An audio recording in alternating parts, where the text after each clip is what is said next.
Here I am at North Tract, Wau-Ke-Na, on one of our restoration projects. It was a climate adapted forest project,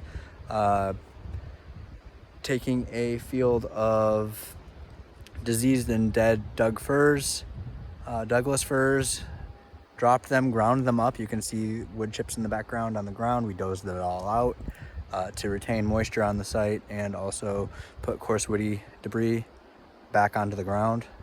That is good for forest floor overall, especially retaining moisture with these young trees. You can see our tube yard out here.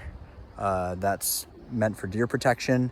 We have very high deer density here, and we wanted our trees to do the best they could. Otherwise, the deer would have a good meal. And so some of the trees have made it, some of them have not. Some of the tubes have been knocked over by deer. Looks like they're back here. There was a deer mosh pit, a little while ago. Looks like there's been some that have actually been rubbed by a buck, broken in half even, the trees and the tubes.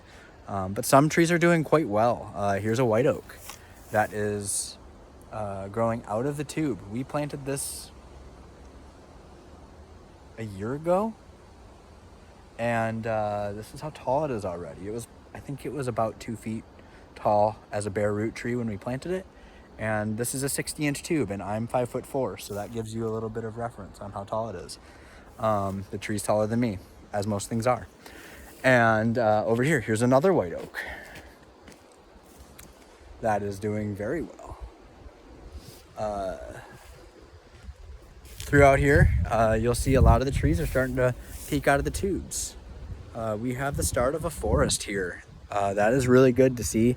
Eventually the tubes will be removed, but we got to wait for these trees to get larger trunks to survive deer rubbing, and also tall enough to survive herbivory or overbrowse of these deer.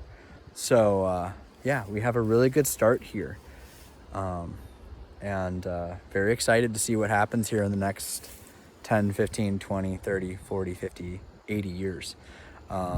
Restoration's a long game. I'll plant the trees now, and someone 100 years from now will appreciate them.